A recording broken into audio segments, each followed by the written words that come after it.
নমস্কাৰ সকলোকে স্বাগতম জনাইছোঁ DB ষ্টাডি এটা ভিডিঅ'লৈ। আজি এই জেনেৰেল নলেজৰ কেইটামান কুৱেশ্যন ইয়াত আলোচনা কৰিম।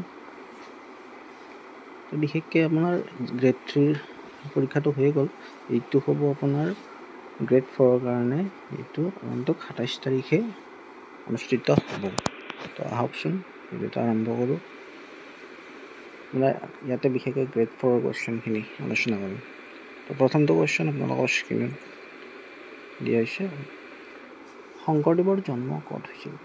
একেবাৰে সহজ কুৱেশ্যন এইবিলাক হয়তো ৰিভিজন কৰাৰ নিচিনা হ'ব আপোনালোকৰ। যে বৰদোৱা, বৰপেটা, কামৰূপ, কোচবিহাৰ ক'ত হ'ব তেখেতৰ জন্ম? ৰাইট এনচাৰ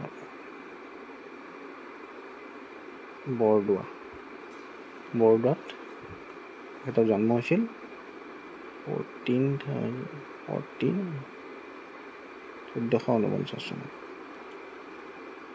ঠিক আছে, নেক্সট কুৱেশ্যন।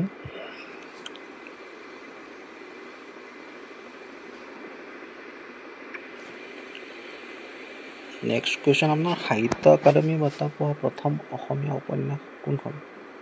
য়াৰুঙ্গম, বনফুল, প্ৰিয়তমাৰ চিঠি, নেৰদৰ চিঠি। ইয়াৰ শুদ্ধ উত্তৰটো আপোনাৰ য়াৰুঙ্গম। আৰু য়াৰুঙ্গমখন কোনে লিখিছিল? কমেণ্ট কৰিবচোন কোনে লিখিছিল। নেক্সট কুৱেশ্যন আপোনাৰ জ্ঞান-মালিনীৰ কবি বুলি কোনজন কবিৰ ছদ্মনাম? আনন্দচন্দ্ৰ বৰুৱা, মফিজুদ্দিন আহমদ হাজৰিকা, যতীন্দ্ৰনাথ দুৱৰা আৰু নীলমণি ফুকন। কোনটো হ'ব ইয়াৰ শুদ্ধ উত্তৰ? ইয়াৰে শুদ্ধ উত্তৰ হ'ব আপোনাৰ মফিজুদ্দিন আহমদ হাজৰিকা। জ্ঞান-মালিনী কবি বুলি জনা যায়। এনেকুৱা ধৰণৰ কুৱেশ্যন এইবাৰ কিন্তু আহিছেই, গতিকে এনেকুৱা ধৰণৰ কুৱেশ্যনখিনি আমি গ্ৰেড 4ৰ কাৰণে ভেৰি ভেৰি ইম্পৰ্টেণ্ট হ'ব, গতিকে চাব লাগে।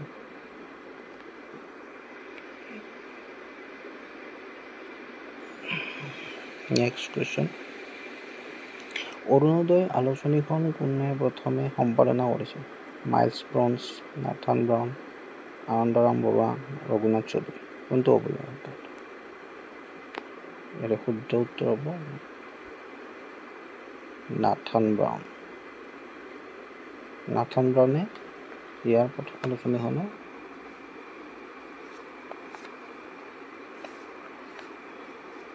প্ৰথমে সম্পাদনা কৰিছিল।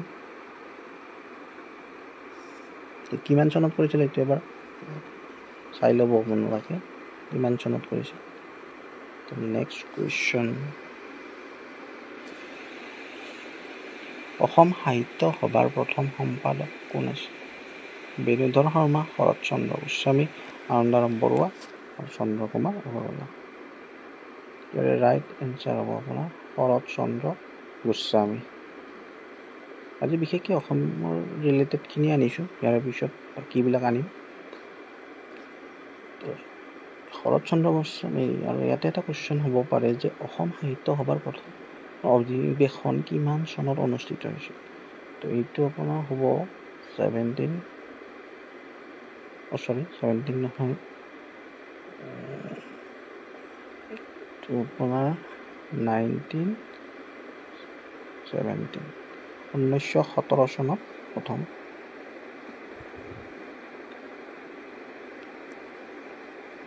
অসম সাহিত্য সভাৰ প্ৰথম সভাখন অনুষ্ঠিত হৈছিল। ঠিক আছে, নেক্সট কুৱেশ্যন।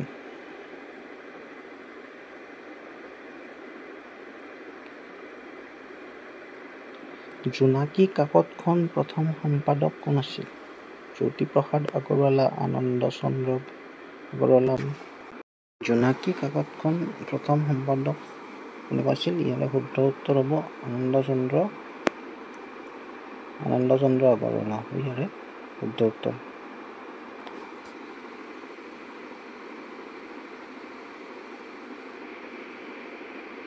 কথাগীতৰ ৰচক কোন?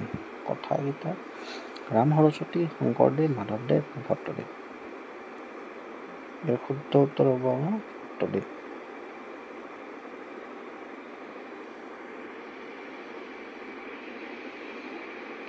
সীমান্ত গান্ধী বুলি কাক কোৱা হয়? খান আব্দুল গফৰ খান, সুভাষ চন্দ্ৰ বসু, চিত্তৰঞ্জন দাস, ভগত সিং। শুদ্ধ উত্তৰ হ'ব খান আব্দুল গফৰ খানক আমি সীমান্ত গান্ধী বুলি জানো। চিত্তৰঞ্জন দাসক কি বুলি কোৱা হয়? চিত্তৰঞ্জন দাস তেখেতক দেশবন্ধু।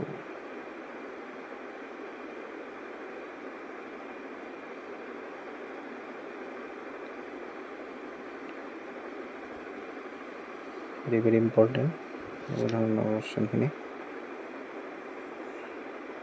নেক্সট, অসমীয়া ভাষাত কোনে ৰামায়ণ ৰচনা কৰিছিল? শংকৰদেৱ, মাধৱদেৱ, মাধৱ কন্দলী, অনন্ত কন্দলী। ইয়াৰ শুদ্ধ উত্তৰ হ'ব মাধৱ কন্দলী। ইয়াক ডাইৰেক্ট মনত ৰাখিলে হ'ল, ডাইৰেক্ট কুৱেশ্যন আহে এনেকুৱা। নেক্সট আজিলৈ নাই, গতিকে আপোনালোকৰ যদি ভাল পায় প্লিজ লাইক আৰু শ্বেয়াৰ কৰি দিব। নেক্সট ভিডিঅ'ত বাকীখিনি আলোচনা কৰিম আৰু এনেকুৱা ধৰণৰ কুৱেশ্যন আনিম আগন্তুক পৰীক্ষাৰ বাবে। Very very important. ধন্যবাদ।